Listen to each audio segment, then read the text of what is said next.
from my generation, it was very few people that picked the arts. I knew I was pushing the boundaries when I decided to do it. My parents were kind of hoping I'd go down the pharmacy or accountancy route. I do remember having that conversation and my dad being a bit upset.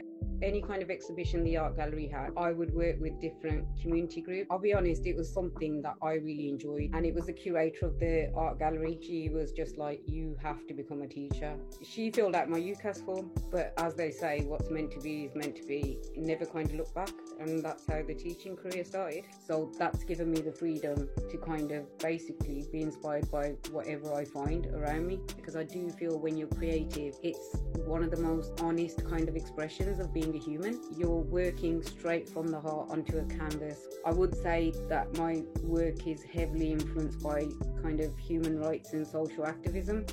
The great thing about creativity is all bets are off.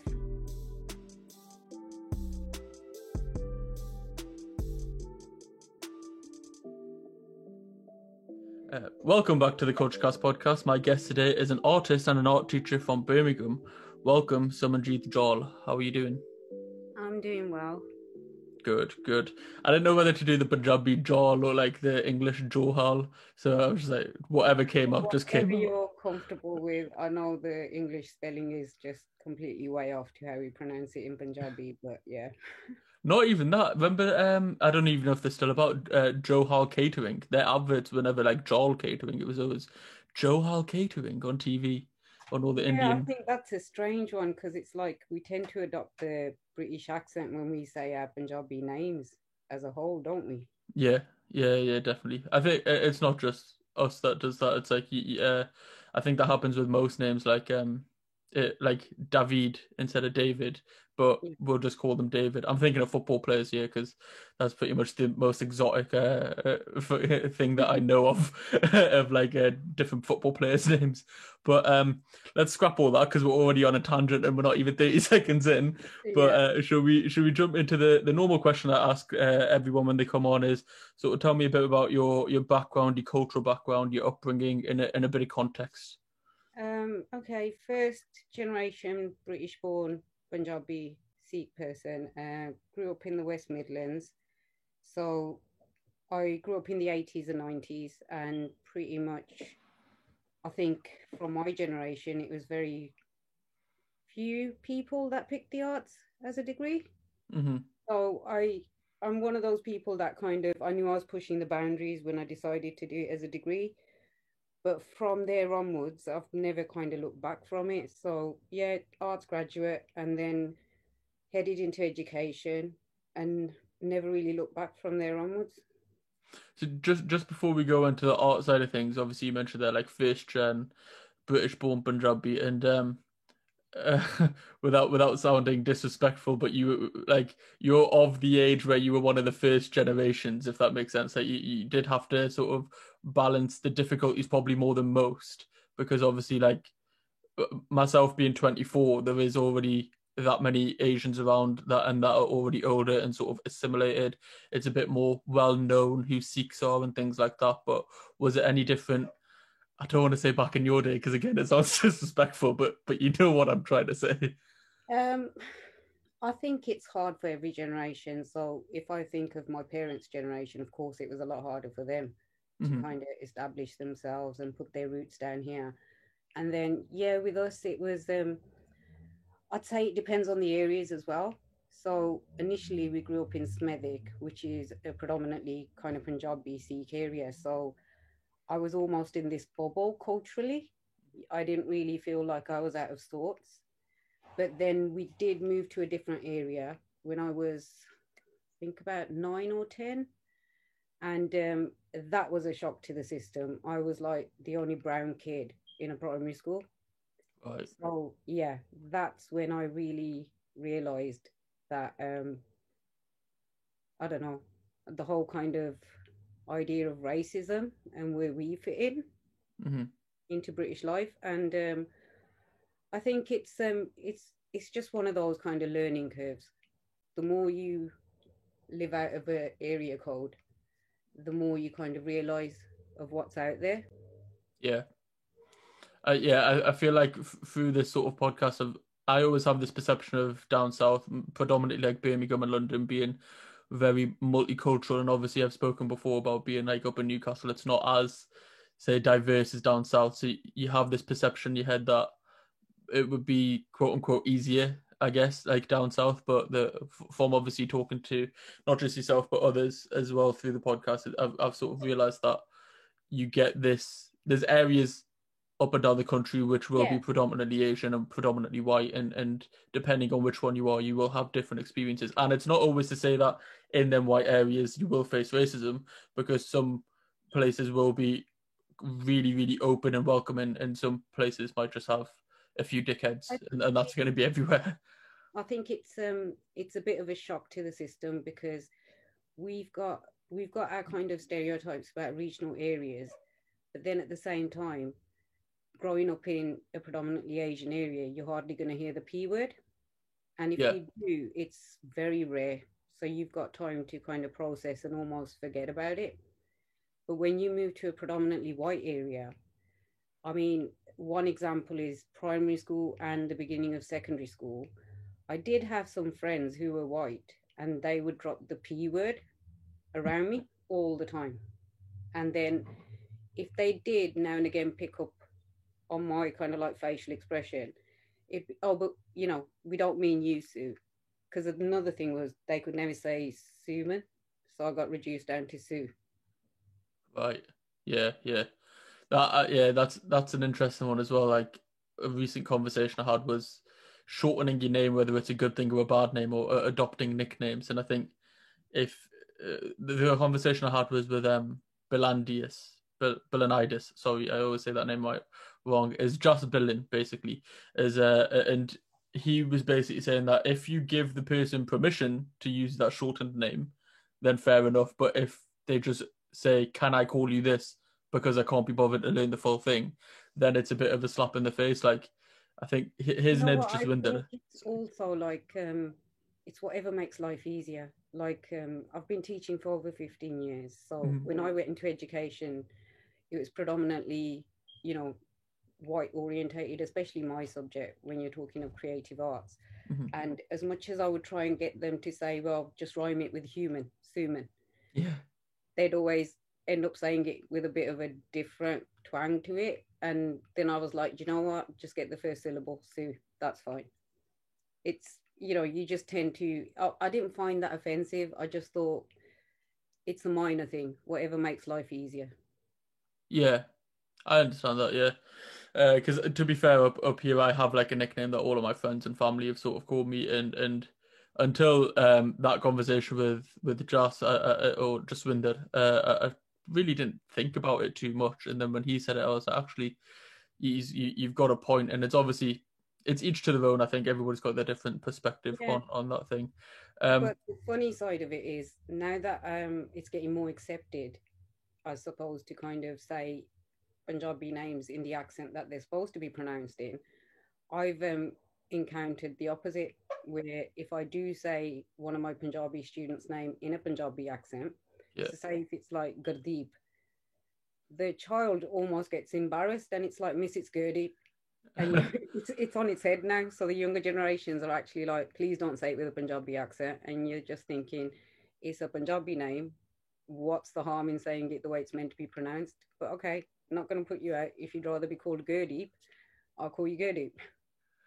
yeah. I think maybe they just get used to it so much because from personal experience, like mine's the nickname that I get called is I'm so accustomed to that when anybody says my full name, I get thrown back a tiny bit. I'm just like, well, either something serious, I've done something terribly wrong here, and so I'm gonna get a bollocking or something, or I'm just like, this must be a serious conversation if you use my full name, because everybody always just calls me by my nickname. So maybe it might be that kind of situation as well, where you just get thrown off because you're that used to being called the same sort Yeah, of I think abbreviated word. it's personal for everyone and it's individual for everyone. And Mhm. as long as I think the intentions are true behind the actions, it's not really something to be offended by. But the example that I gave you is I genuinely knew that the child was kind of embarrassed. Their Yeah, driver have their name anglicized, then have it said in a Punjabi accent because it's almost playing at that kind of, like we've got Mr. Khan, and you've heard all these accents from goodness gracious me. Yeah. It's almost like a comedy element. And of course, you don't want a child to get bullied because you've pronounced their name in a certain way and then all their friends are repeating it in the playground. Yeah. I get you. I get you.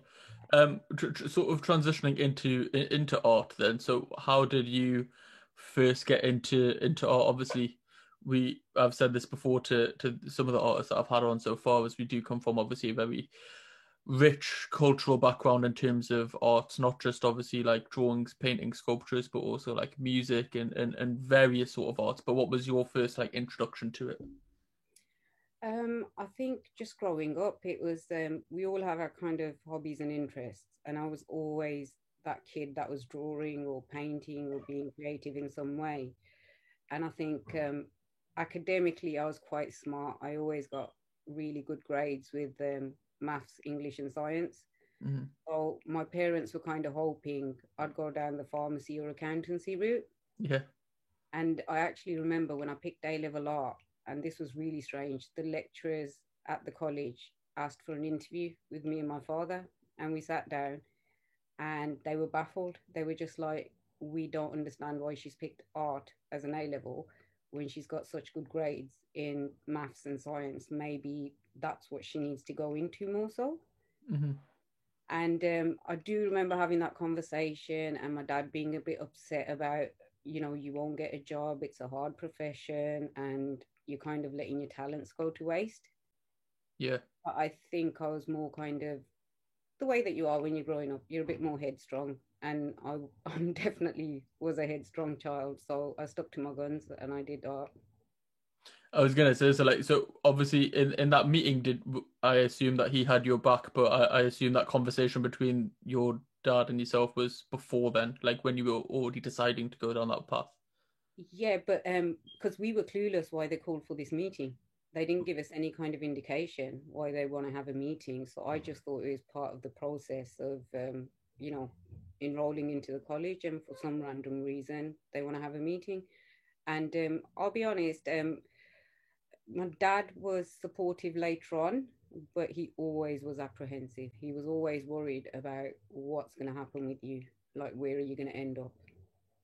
Yeah, again, like I've spoken about this on the podcast before, but it's that thing of like the immigrant mentality of coming over, doing the hardships, doing like intensive labor or self-employment, or waking up to self-employment, and then wanting your child to have a more secure income because so they don't have to go through what they went through. And I think Yeah, that is. I think that's fair enough as well, because with Mhm. my father, he actually came here at the age of 11, so he's been through the British school system, Right. and he was a qualified mechanic and he's worked as a mechanic all his life. But then at the same time, he's run his own businesses, so Hmm. he was burning the candle at both ends.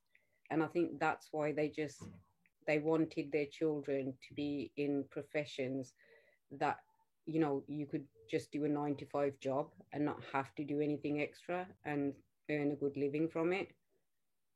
Yeah, 100%. It's natural. You always want like to sort of progress your lineage, I guess is probably the right terminology there, but like to just make things easier as for your kids, and hopefully them kids will make it easier for their kids, and so on and so forth. But obviously you did have that passion and you did your degree in art as well. What sort of sparked the interest in becoming a teacher? Because we've obviously spoken on the phone before this, and you did say there was like a very interesting story when so basically somebody said to you that you'd be very good in the teaching role. Yeah, it was well, basically I did an arts degree and graduated, and I was applying for a number of jobs, and it was just really hard to actually break into the creative market. And we didn't have a lot of help from universities. When I went to university, there wasn't a lot of kind of links with industry the way that they're kind of being pushed to have now. Yeah. And there was no accountability for universities to say that their graduates were in employment, or nobody was looking at those kind of stats and data at that time. And I remember I used to work part time in customer care as a student to support myself. So that ended up being my full time job. I was actually doing accounts management for a call center. Hmm. So again, applying through jobs, one job that I did end up getting was for a local art gallery, and it was a educational artist. And I wasn't quite sure about it, but when I looked at the brief, I thought, yeah, that's something I can do. And it was any kind of exhibition the art gallery had. I would work with different community groups and local school groups, and we would generate work as a response to the exhibition. And then the art gallery would have a open evening or day where the students' work would be on display. And I'll be honest, it was something that I really enjoyed. I was creative. I got to work with children as well as adults, and it was just something that you're not clock watching while you're doing. And it was the curator of the art gallery, Kate. I'll never forget it. She was just like, "You have to become a teacher," and I was still like, "I don't think I can teach. I think you got that wrong." And she filled out my UCAS form. It was clearing as well. I didn't actually apply on time, but as they say, what's meant to be is meant to be. I was went through clearing, one of 30 applicants um, to be interviewed, and there was only two positions left on the post grad. But I got through and never kind of looked back, and that's how the teaching career started.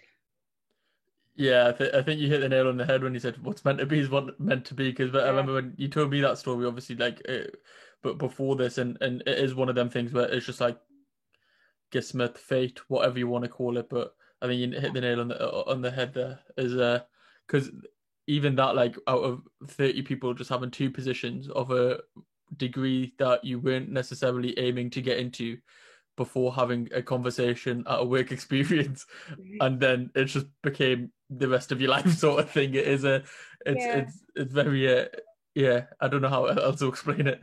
it is. It's what you just said. It's that guess math kind of thing, and you just I mean, let's just put it that way. In over 15 years, I hand on heart have never clock watched. I'm not saying it's not demanding, it's not testing at times. Of course it is. You know, teachers have one of the hardest kind of jobs, I feel. Mhm. But at the same time, any public sector worker will have a hard job because it's the profession that we're in. We're more about serving the public than we are about making money. But at the same time, if you're enjoying what you do, it really doesn't feel, it's not a job, it is a vocation to me. So I really feel blessed that I'm in the profession. And yeah, I'm not bored with it yet. Let's just put it that way. It's the best way to be. If you're enjoying what you do, then it's that age-old saying, isn't it? Like, if you enjoy what you do, then it's not a job. It's just like it's what you enjoy and it's your hobby. I say Yeah. the age-old saying and I butchered the saying. Well, I think that saying is, find a job that you enjoy doing and then you'll never work a day in your life. That's the one. That's what I was trying to think of. Coming to the rescue. What age group do you teach? I'm qualified to teach 11 to 18-year-olds, but I've had various jobs. So I've got good experience, and like I'm blessed that I've been able to teach at university and college level as well. And I'd say each age group is very different, and there's good and bad points with each one. But as a whole, I do actually enjoy working in secondary schools.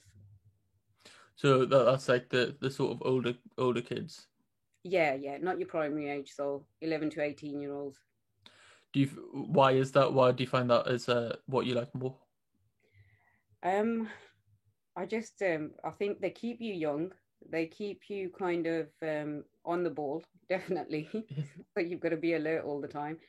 But it's just that kind of I think young people have this kind of resilience to life, probably because they haven't got the experience of life. But what I've found is the older people get, the more kind of hopeless they become. And I don't mean that in a negative way that people are just hopeless. I mean it in a way that they actually lose hope in their dreams and aspirations. Hmm. But when you're working with young people and they've got their own kind of trials and tribulations growing up where they're constantly questioning themselves, but I find that they're honest, they're kind of willing to still take on risks at that age and just be themselves, especially in kind of like the creative sector, my subject. It's not about impressing anybody. It's not about fitting in. It's about being who you are authentically. And that's all I need for them to be in their creativity. And they rise up to the challenge. They really do. Do you find that over the 15 years that you've been teaching, there's been an increase of not just upper but ethnically diverse? Because I think most like kids from like a say minority background probably have a similar sort of thing that you did when you Yeah. went into it, of like the parents saying let's go into a secure stable job. Do you find that within this 10-15 years there's been an increase in like ethnically diverse kids getting into the arts, or is Oh, it? definitely. Yeah. Like if we have a look at like the demographic groups, when I first went into teaching, I would have my GCSE and especially A level groups would be predominantly white kids. Mm-hmm. And it isn't because Asian, black, Chinese kids aren't talented. They are. It's just they weren't being pushed to kind of pursue that as a career. It was okay to do as a hobby, but you don't want to have a qualification in that. Well, okay, you can do it as a GCSE, but you're not picking it as an A level. I had a lot of students who would be upset about certain things that their parents had said, and we understood why everything was happening the way that it was. We'd have meetings with the parents, and in the end, I mean, I would always keep my room open for these students. I'd run a lot of extracurricular activities, so even if they didn't pick it as an A level, they knew the art room's always open for them and they can come and do something after school. But yeah, definitely as the years have progressed, I would say you get a very mixed kind of cohort of students picking it at GCSE and then also at A level now. It's not such a taboo anymore for people to pick the subject or for parents to be kind of being supportive.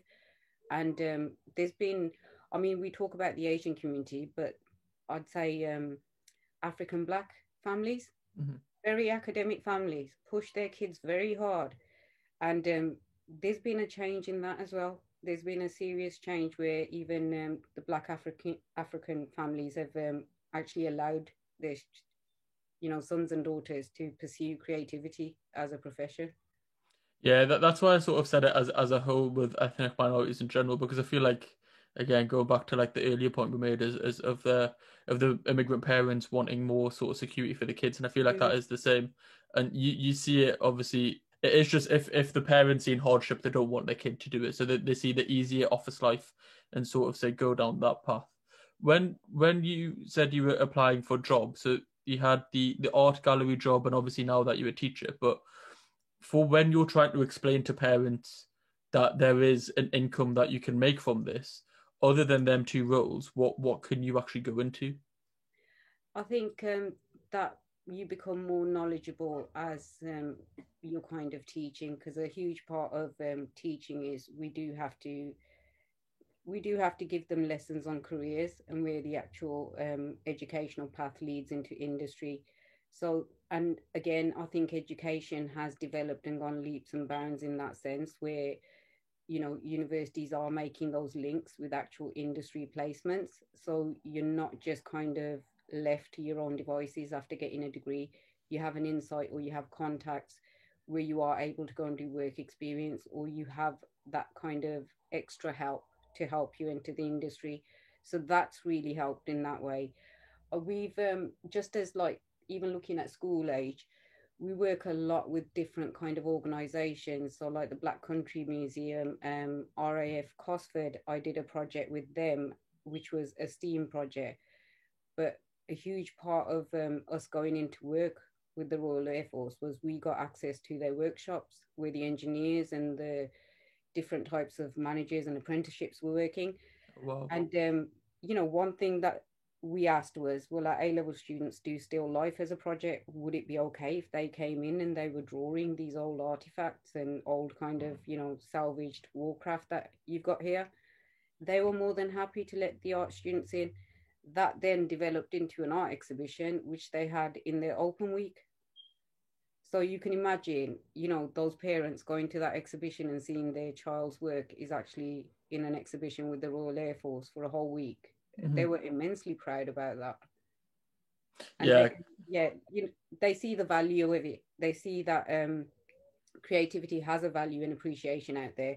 But then I think one thing that most people miss is they always think of artist, graphic designer, illustrator, which are all great job roles. I'm not knocking them, but they fail to realize that creative communication, visual communication is everywhere. From, surface pattern, looking at interior design, looking at your street signs.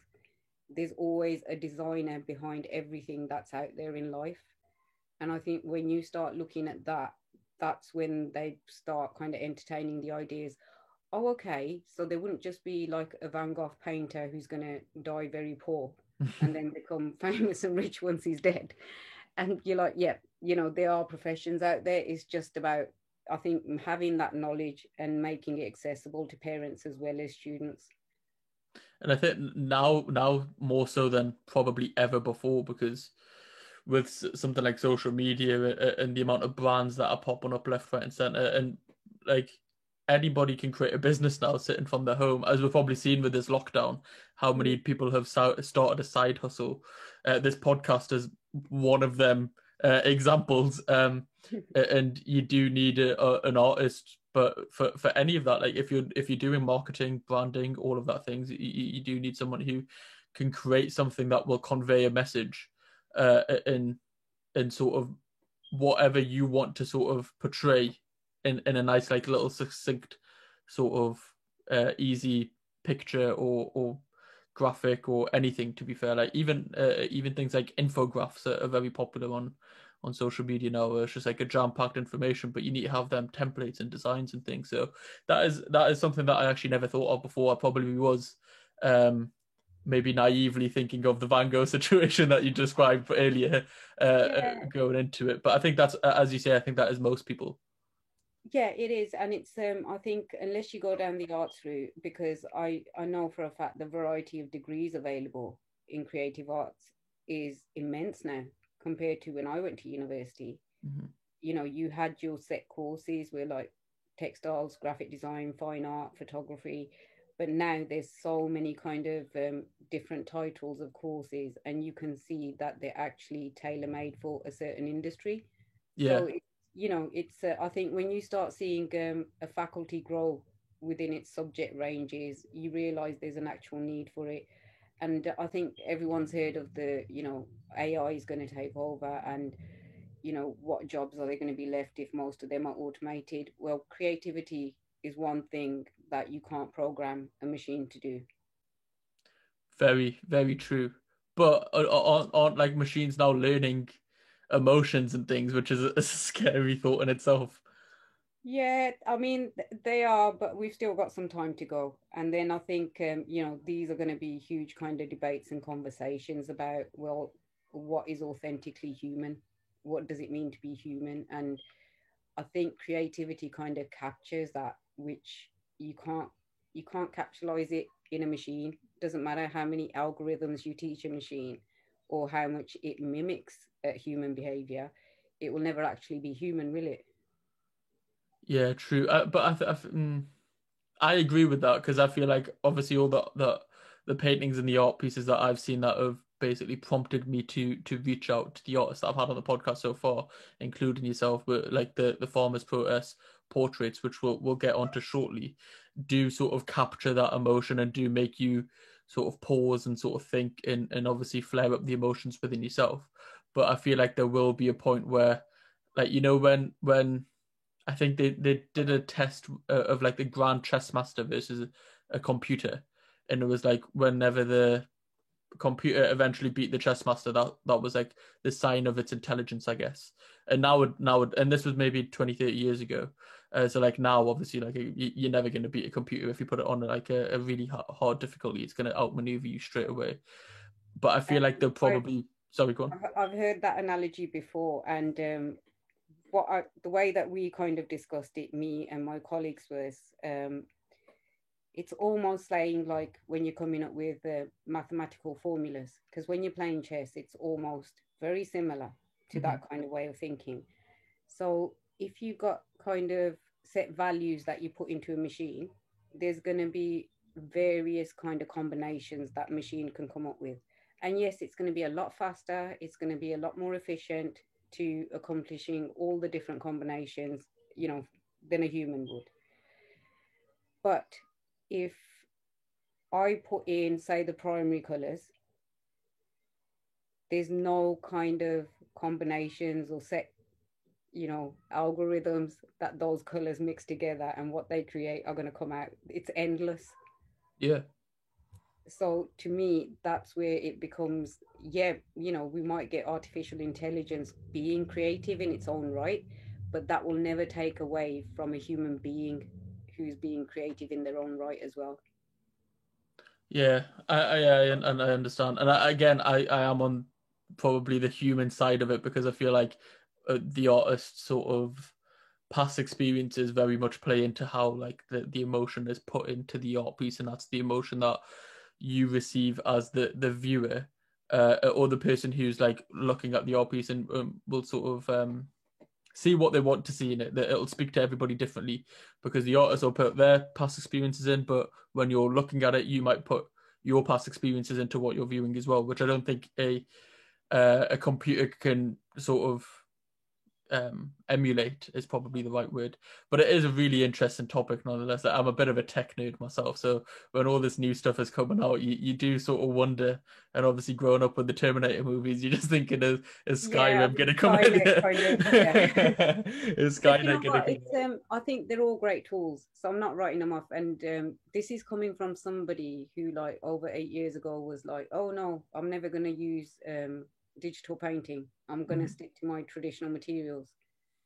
I was very much in that mindset personally, Yeah. and yet being in education, I'm constantly learning. So slowly but surely, I've moved into that digital painting kind of field as well. And now I can see what's the pros about it as well as the cons. But then I just think it's like every tool, you use it to your kind of best intentions and what you can get out of it. So in that aspect, I would, give everything a go. If it works for you, great. If it doesn't, then you can work with something else. So do you have to learn these sort of different techniques to like sort of relay them onto your students? Yeah. So I mean, again, it's like this is why I love my profession. Teaching is constantly learning yourself. You're constantly learning not about just the subject that you're teaching, but also you're learning about human behavior and looking at how your learners best respond.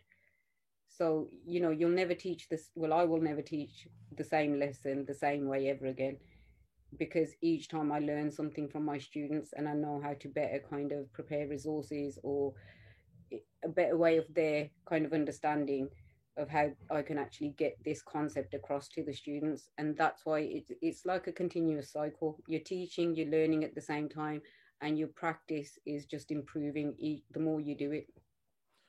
Yeah, you don't really think of that when you're a kid though, sitting in the in like a desk looking up to the teacher thinking they've got all the answers and that's it. They've just learned everything once and they're just dishing out the same lesson over and over and over again. But the way that you put it is obviously very contrasting to that opinion. Oh yeah, I think, and I think I don't know. It's like changed because students are a lot more vocal now. Some of the questions I get, I wouldn't have dared ask my teachers when I was at school. But I like the fact that they're more confident and they're inquisitive in asking about things because, I mean, if you're going to learn from it, ask away. Yeah, do you think the internet plays like a large role in that and sort of not just like obviously the changing behaviors, but like if you can't ask your teacher, then you're probably just gonna Google it anyway. Do you know what I mean? So you may as well just ask your teacher, Yeah. and they're probably gonna have a more reliable source than the top link on Google, which is probably Oh, of course. a And it's clickbait. like when I talk to my students and say I had to use books in a library to research artists, their faces are just full of shock, where it's like, I think the term is that's long. Yeah. Well, yeah, you learn certain things, but again, it's like everything's a tool. When we were younger, we were very much kind of pushed to research and use your very famous or well-known artists, your traditional artists. Now you find GCSE A level students will come with artists that are, I don't know, semi-famous on Instagram, or sometimes even artists that aren't even that well known on Instagram, but they've actually appreciate their work and they're falling in love with the style of that artist. And I'll always encourage them to find an artist that speaks to them and use that artist in their actual work. Yeah, it is very interesting because it isn't like like conventional media anymore, is it? It's not like 10, 15 years Yeah, so ago. it's rare to find a art project now, A-level art project now, where the students have used just your kind of Da Vinci, Van Gogh, Picasso, and even if we're looking at the modern artists, that if they've got Emin in there, they've got David Hockney or something. What you'll find is you'll always find a name of an artist that you did not know about, but they've sourced this person through social media. And I think again, that's where it kind of confirms what I was saying to you. We're learning constantly. I get to see a variety of artwork that I never knew existed out there. Which is crazy when you think about it. Like it is just nuts, isn't it? Like you when we were speaking beforehand, you mentioned the Andy Warhol quote, and I think that's very like sort of Oh yeah, the fact that he's like everyone in their lives will have 15 minutes of fame, and I think social media has actually made that come true. Rise in reality TV was starting that, mhm. but having these personal individual profiles on social media definitely has kind of brought that quote to life, and it is a way of life now. So everyone's got their 15 minutes of fame. It just depends on what you're going to use it for. Yeah, exactly. And if you can inspire someone, obviously, like artist wise, then obviously amazing. And I think I seen this thing recently. I think it might have been like the Daily Mail or something. Has had this like headline of if you have over 30,000 Instagram followers, you are classified as as a celebrity, which I just thought was hilarious because if you look at the amount of profiles that will have over 30,000 followers, there will be a lot of people who could technically classify themselves as a celebrity, but that definition has definitely changed from when I was young till now. And but it goes back to what you say is like if a kid comes in and it's with an I artist that is think that's unknown, then a generational thing because you've just reminded me of something. I was at the Asian Woman Festival, and I think I upset quite a lot of young influencers because as you do your networking, and there were certain people who their assumption was you must know who I am, and hand on heart, was clueless to who these people were. And then afterwards, I was being told, oh, they've got so many followers on Instagram or social media, Twitter, whatever, and they do this and that. And I was like, okay, that's great, but I've never heard of them. it's hard because if there's going to be that many more quote unquote influencers or people with over 30,000 followers, so they're celebrities now. If there's that many, it sort of diminishes the value of the term. Like a celebrity was someone who was very well known, like a household name almost.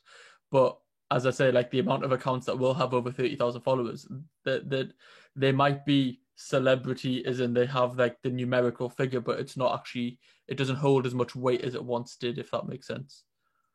I'll be honest, this is like a can of worms, and it's mainly my older students that I hear quite a lot of negative things from regarding social media. So, as well as they're inspired by it, you will hear them going, I'm never going to be as good as so and so. So, that's an excuse not to even try. I'm a very big kind of advocate for focusing on your own art. Hmm. So, the way that I teach and the way that I actually, practice my own art is it may sound arrogant, but I don't look outside. I'm so focused on what I'm doing, and I'm trying to develop and become better at what I'm doing. I haven't got time to see how many people have liked it or shared it. It's, I'll just put it out there and it's there.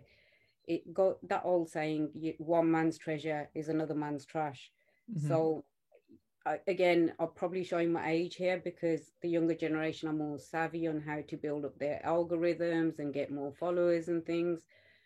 But I think it's your intention. If you're going out for that kind of presence on social media and that's what matters to you, it's going to become a double-edged sword where, well, with how much are you focused on your creativity and how much focus do you give on the acknowledgement of your creativity or the attention that your creativity is getting. And I mean, most people do seem to find a balance with it, and it's different for each individual. But as long as I think you're in a healthy place and your mental health and well being is okay, then there's no right or wrong way of using social media. But if it's to your own detriment and you're constantly questioning or constantly checking your phone for certain things, then, something is off balance there.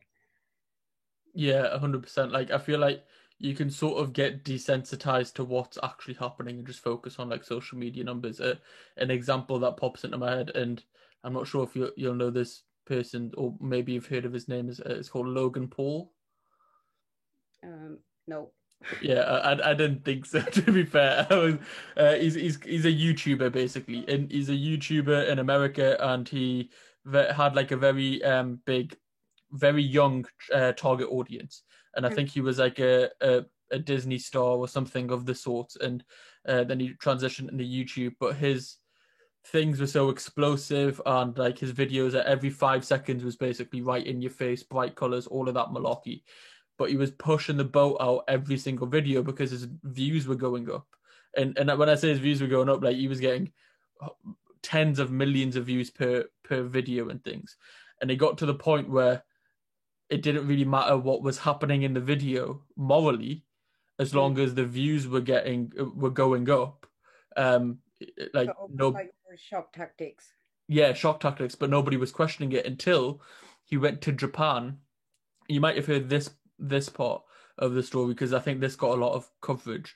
Was he went to Japan and there's a suicide forest in Japan, and he went in filming a YouTube video and basically captured a dead body, and he had it on his YouTube video, which is targeted to a very young audience. And although he pixelated the body, you could still see the outlines or like blurred it. You could still see there was a dead body in a suicide forest in Japan. And I think after that, he sort of obviously got a lot of backlash. He got quote unquote cancelled, even though he's like sort of came back. But in his reflection, he said, "This was the crack. Like I'm so bothered about the numbers going up, I became desensitized to what actually was happening. He didn't have any no men; he just had yes men. There was nobody actually to check his morality in any of his decisions. And I think a lot of people can get caught up in that because." Again, chasing the numbers and things, it's so dangerous. I've said it countless times where the benefits of social media are very apparent, but these drawbacks are very Yeah, subtle. again, to quote Spider-Man, with great power comes responsibility. So It's I true. think, I can see how it's very easy for people to lose sight of what's ethical and what's not. And again, that's going to be very individual to the person, but sometimes you have to step back from what you're doing. From what I can tell, the whole social media game is a slippery slope. You can really get sucked into it where, you're doing and saying things that really aren't your character at all.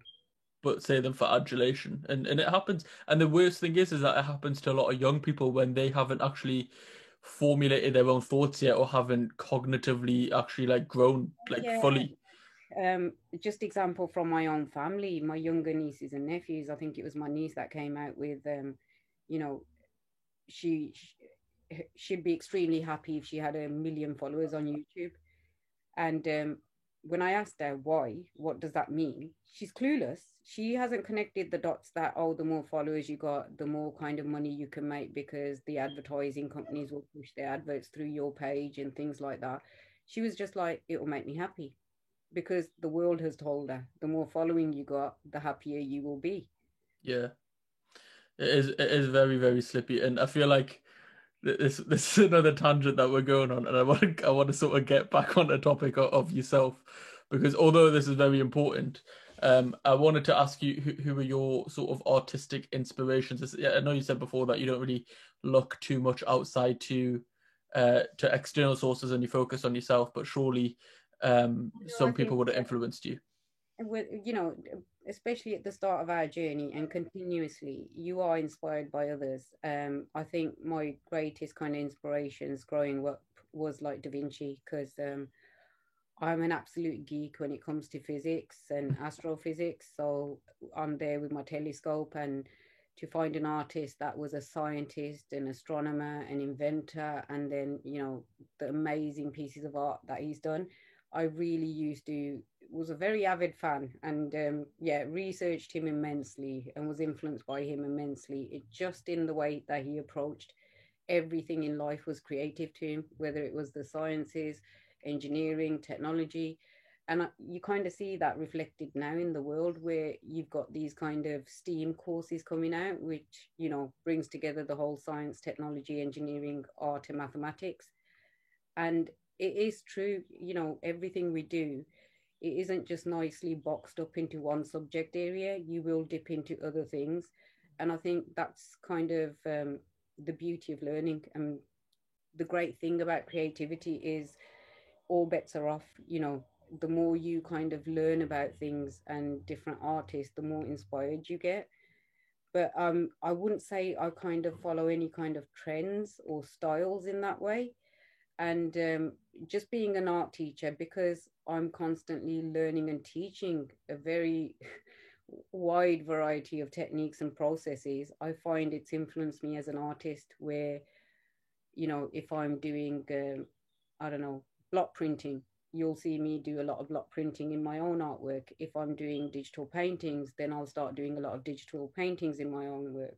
If I'm teaching something to do with textiles or 3D model making, then I'll give that a go. But I just find that's great for me. It just helps me grow, because I think creativity can have a variety of outlets, and I don't really want to be boxed into, oh, she's an oil painter, or she's this type of artist, or this is her style. So that's given me the freedom to kind of basically be inspired by whatever I find around me. Yeah, just going back onto the Da Vinci thing, I had the fortune of going to Florence. So I went to Italy with one of my mates a few years ago. We took like a day trip to Florence, and we went to the Uffizi Museum, and it's where like the Medici family were, and they were like a key role in like the Renaissance, and were like financial backers of not just the Pope but Da Vinci and quite a few others. And the Da Vinci, there's like a mini little Da Vinci museum that is very close to it, and it shows his like sketches, not just of like artwork, but it was more the engineering side. So when I went into there, honestly, I knew a bit obviously about him. You hear the word Da Vinci. I watched the Da Vinci Code, so I sort of had a tiny inkling of who the man was. But when I went in there, and I'm thinking he's created like basically what an elevator is, like the leverage system for an elevator. He's created like some of the earliest versions of a tank, and obviously he's done these amazing paintings like the Mona Lisa. I'm pretty sure he had one of the first scuba diving suits, or like a model Yeah, for that as well. yeah, And it's just like it's if you don't believe in God, yeah, this when I was there, this is what I thought. Like you can't not believe in God, because that one person has literally just changed how everything works, like completely everything. And it's not even an exaggeration. Like imagine one person coming up with a tank, a catapult, so that's the military revolutionized, an elevator, a scuba diving thing, which is like another fucking industry sort of revolutionized. He's created a dome for churches, which is now iconic as well. And it's just one person's done all this. It's absolutely mind boggling. yeah. And it's I think what we always tend to forget is and of course, credit where it's due. You know, the one name will be left in history as a legacy and is famous. But can you imagine all the people that he interacted with, all the people that were an influence on him, Mm-hmm. that then kind of, you know, have some sort of part to play in whatever he created? Yeah, well, exactly. Like, and that when I was like obviously there, I went to this Uffizi museum, and the Medici family were like a really big part of this, and it was really weird because as soon as I came back from Italy, there was a new Netflix show called Medici, and it was about them, so it was like perfect timing. And I sort of got caught in this sort of like, when you go down the like rabbit holes, and it was very much about this family and the influence that they had, Yeah. in like in that time of well, humanity, I guess, was really, really, really, really big.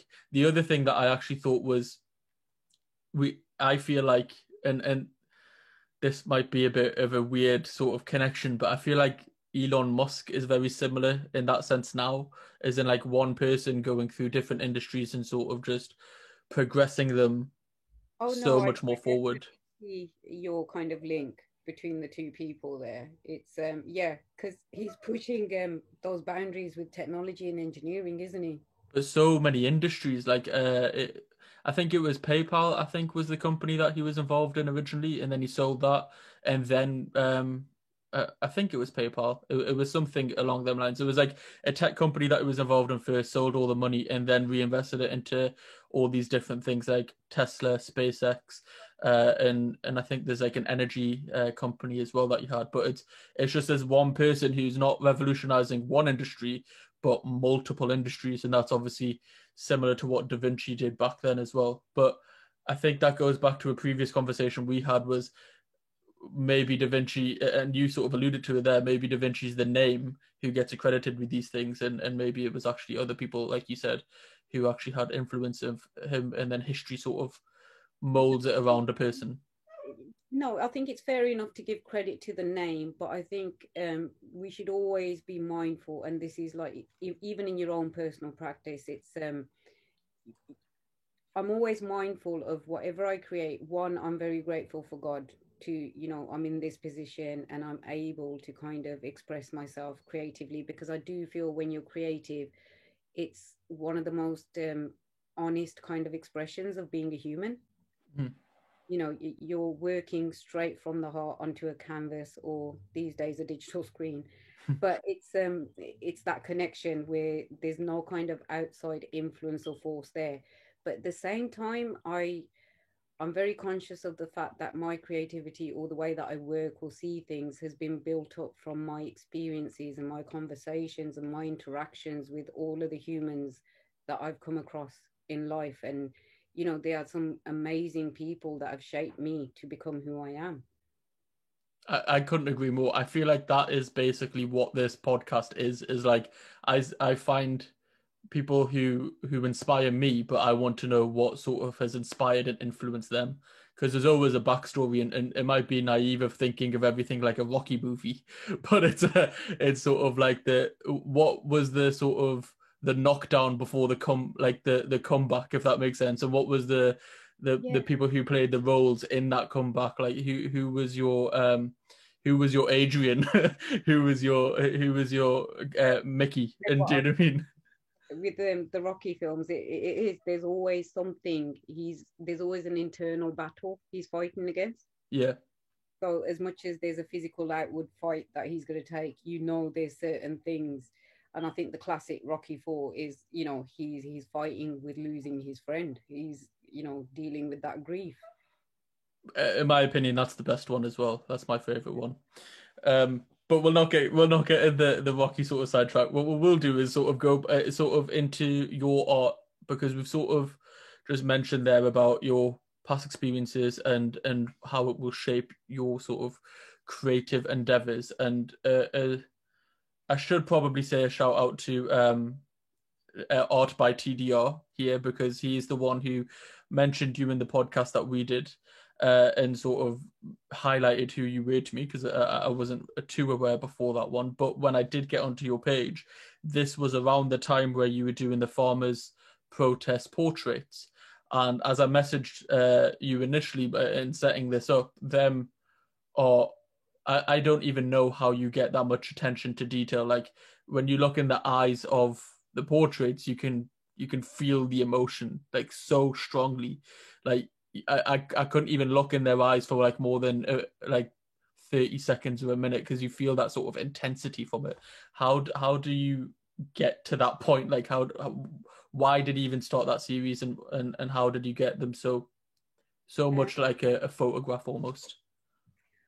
I think it's well, those of us that have farming roots or family back at home in Punjab who are anyway affected by this, and even those people that don't have those kind of ancestral links, but they've got a kind of a deeper understanding of you know what farming is and what farmers do, and they see the importance of looking after the average person, and these people are like the key workers of the world, really.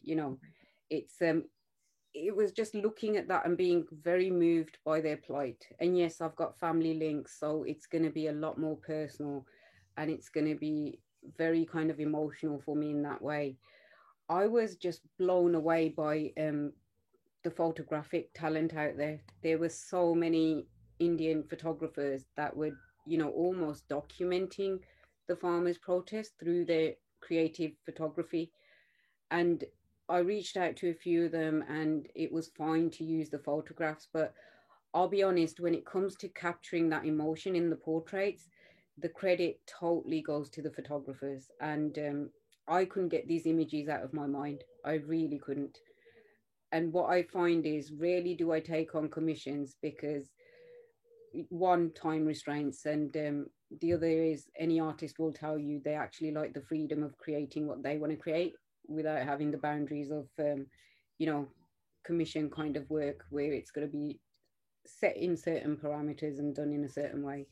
But yeah, looking at those portraits, I just thought, you constantly get asked for commissions of portraits of people because they feel like they've been immortalized once they've been painted. And it's something that I don't know, you know, across the generations, people have actually placed value with. But to me, it was how can I show the biggest respect to these elders that are out there at the age that they are, you know, taking part in this protest and going through this hardship.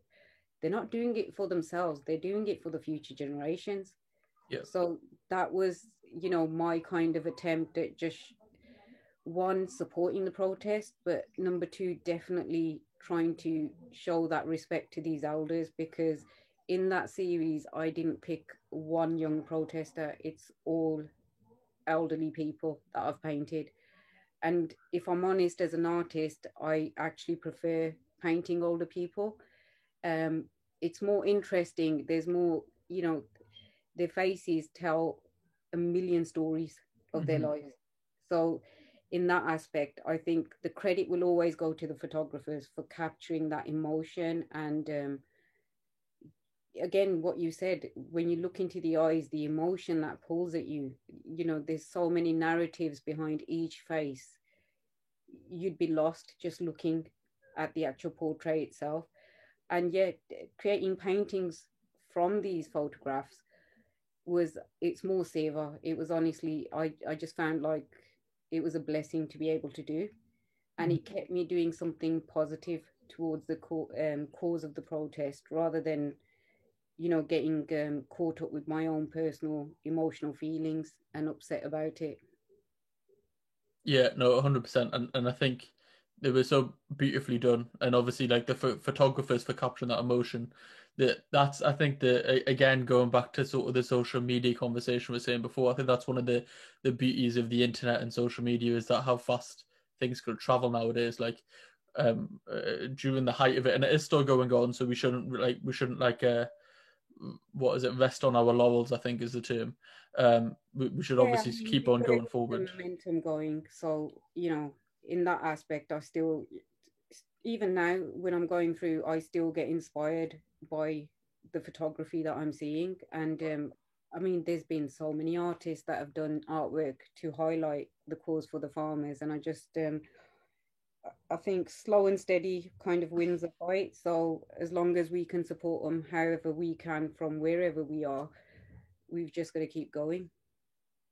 100%. And I sort of when we were speaking beforehand, I said like I think the decision to just do elderly people was 100% right because of the explanation that you just give is their faces obviously tell way more stories and have like I guess well it's just their lives, isn't it? That I was gonna say war scars, but none of them really had scars. But you know the expression that I'm trying to say is like they sort Yeah. of show the emotion through and through. And I think the thing is like a lot of and it's not I don't want to sound like generic or stereotypical here, but a lot of Asian elders or Indian elders do look very similar. So for me, when I was looking at some of the elder grandmas, it actually reminded me of my nanny.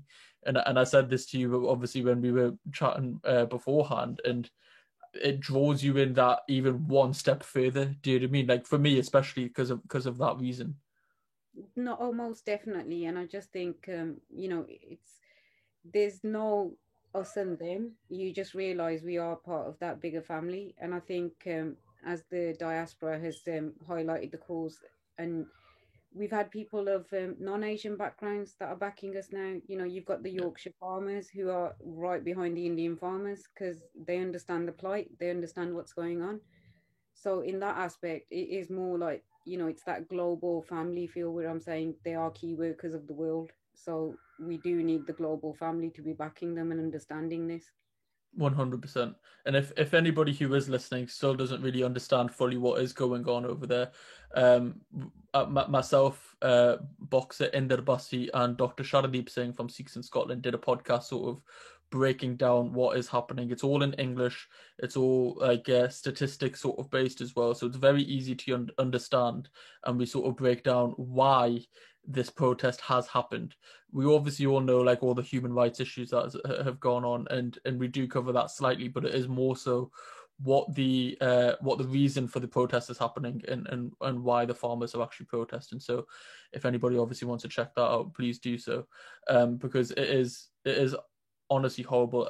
Like yourself, I have family over there, and getting regular updates, and my cousins obviously at the borders and things, and sending videos over. It's inspiring, but it's inspiring from afar, which sort of has this helplessness at the same time, if that makes sense. Like Yeah. it's inspiring that they're going there and doing this, but it's all well and good them being inspiring while I'm sitting in England, and I feel like I can't really do too much to actually make a difference other than raise awareness, give what you can to the organizations that are actually making the difference on the ground over there. Well, I think you've kind of said it, you know, do what you can from where you are.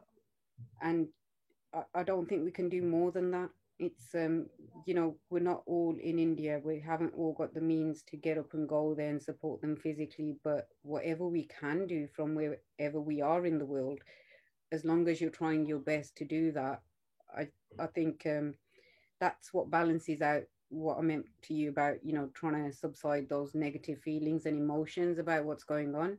Mm-hmm. I'd rather turn that into a positive, and if that's me creating a lot of artwork and creating awareness about it through that way, then, you know, that's me trying to do my little part in this. No, 100%. And I think that's where like a lot of the South Asian community or Indian community or general sort of broader community has sort of came together, and it's a really nice thing because there is sometimes like a lot of division within our sort of communities and cultures and things like that, especially like within the South Asian community. And at this time, it seems like I don't know if it's because of the bubble that I'm in, and I'm not seeing the opposite side, but it does seem like there's a lot of support, there's a lot of unity, where sometimes there is actually division in the people who are now uniting together, and not just that, even artists as well. Like there's been so many art pieces that have came out from this sort of protest, that it's like the silver linings, if that makes sense. Like something so dark has created something so beautiful. Yeah, and I think, I mean, that always happens. That's the kind of endeavor of the human spirit, isn't it? When we're faced with such kind of dark times, it's amazing how the human spirit bounces back, and, you know, the most inspirational things are done during the most difficult hardships that we will face. 100%. But you don't only just like do portraits of Indian farmers protests, which although are very important, you do other work as well. And obviously going through your Instagram page, there's a whole host of different paintings. It's not just even Indian in general. There's Bruce Lee, there's Egyptian paintings, there's animal artworks, there's John Wick, there's all sorts. So is it best to sort of summarize and just saying that anything that sort of interests you or sparks that passion, you'll then go on and create an artwork? I think it comes back to that thing of, you know, what I've realized is creativity is a personal passion, but when it comes to me as a person or a professional passion, I'm very much passionate about education. I always wanted a profession where I felt like I made a difference in the world, and education has given me that. So this is my personal kind of creativity outlet, and I'm not constrained by any style or any kind of I must have my page looking this way, or my artwork must follow some sort of style or trend where people can identify it's my piece of work. I'm very free in that way. I do what I like, and it's as simple as that. It's, you know, if you like it, great. If you don't like it, that's also great. You know, everyone's got their own opinion. But for me, it's just I'm enjoying myself. I'm just doing things that I find interesting, or that are, you know, I find inspiring, or they've been my role models or icons when I was growing up. So what I do find is I would say that my work is heavily influenced by kind of human rights and social activism. Mhm. So, you know, again, it's probably my kind of outlet of things that I'm issues that I'm passionate about and how I can possibly support them.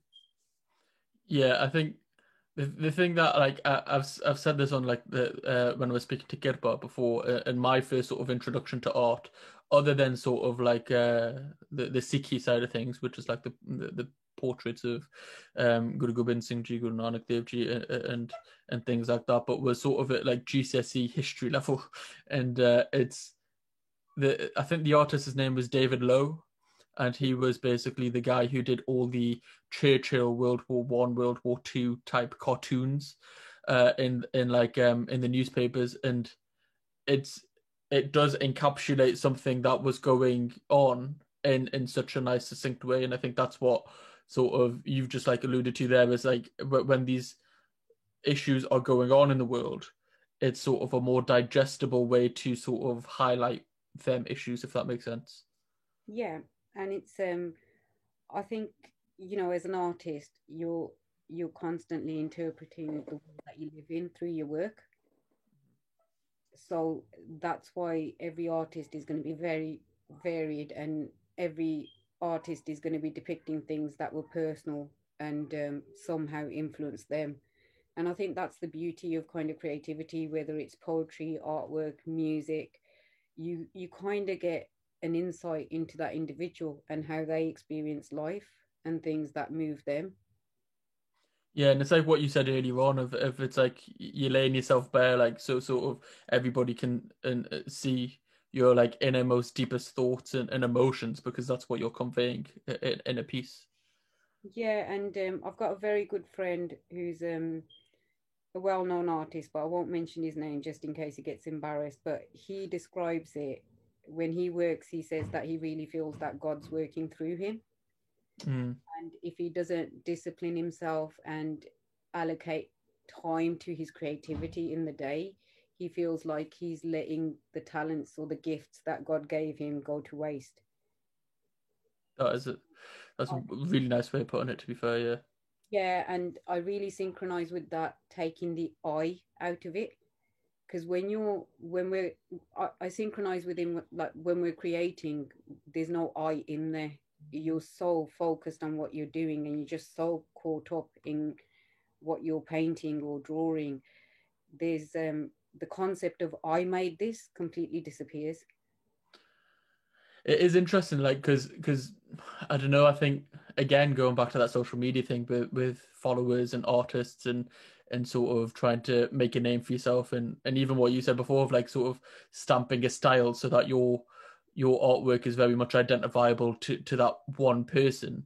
Mm. There does seem to be a lot of ego attached to it from from that sort of perspective. I don't know if that's like I don't want it to come out as negative as I probably perhaps made that sound, I but think if you balance it out in this way, it's I can't be seen as somebody who's taking her creative artwork as a means to earn a living.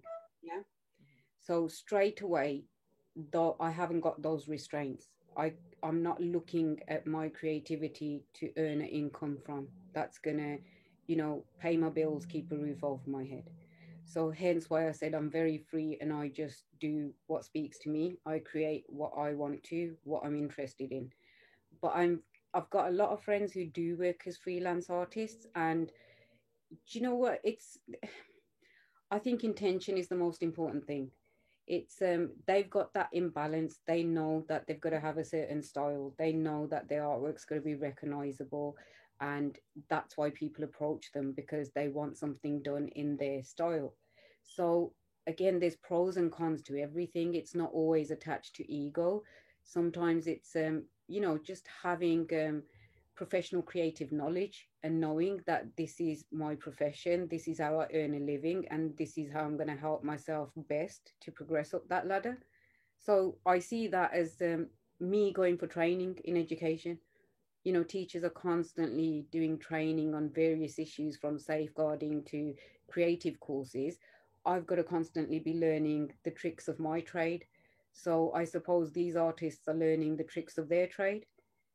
Yeah, that's probably a better way of putting it. Because I didn't mean for it to sound as negative, but then when I was saying it, I could understand how it would come out negative. Because I think when you put the word ego out and when you use it in a sentence, there's already like negative connotations. But as I was sort of saying to yourself, I think in a conversation that we had beforehand, is when you speak to say sort of competitors like boxers, they have to have egos, and I've spoke to a few on the podcast, and it does it does shine through, but it's I'm not saying that in a negative way. I'm saying that as in a, they need to believe where they're going to go. If they don't believe they're going to win a fight, then they'll probably get their asses handed to them, and that's obviously not what they're going in for. Yeah, And do you know what I that mean? Like, whole mind over matter, you've got to conceive it and you've got to believe it for it to actually be a reality. If you don't believe in yourself, then, you know, how do you expect others to? 100%, 100%. So I've really enjoyed this conversation as a whole because I've learned quite a lot. And obviously we've had conversations before this on the phone leading up to this, and I already said beforehand as well the few points that were raised that it makes me change sort of my perspective on how I've seen things, because I think as we've sort of like said throughout this podcast, is it's that continuous learning aspect, isn't it? And seeing different perspectives, and for yourself, when you're dealing with different children, you'll probably see different perspectives and adjust accordingly. And as I say, I'm 24. I'm still quite a young lad, so I'm learning as I go along. And when I'm speaking to everybody through this podcast, I'm picking up different perspectives and seeing things in different ways. So this has been a really fascinating, really, really fascinating. So I really appreciate you carving the time out. No, no, no. Thank you. And there's one thing that I would like to say is that I think it's great what you're doing, because I don't think we've got enough platforms that allow people to discuss and almost debate in a safe environment, because we're so polarized, and this whole canceling culture. I think people have lost the art of listening and debating. And even if you don't agree on similar points of view, you should have enough kind of I don't know, humility within yourself to be able to hear another person out without taking it personally offensive. And just like you said, I've learned a lot from you as well. So age is no kind of indicator of who's more knowledgeable and who's not. It's just we can all learn from one another. Given out what you've learned from me, like I don't really offer too much. Well, I've learned that not all 24-year-olds are, obsessed with taking selfies. So Yeah, I'm definitely not obsessed with it selfies. I'm very camera shy. But no, the way that I like to round off each podcast, as you well know, is the quick fire questions. So it's 5 questions that I ask every single guest, and sort of in a quick fire fashion, I guess you could call them. So okay. the first one is, what are you most proud of? Oh, good. Right. I think at my age, and I am 41, so I'll just put it out there. Um, Pride kind of gets replaced with feeling blessed. So I might have used that word when I was younger, but now I'm just blessed for, every positive experience that I have. But I'm very blessed to be a part of a journey with young students to help them achieve something that they, when you get students in, they're always like, I can never do this.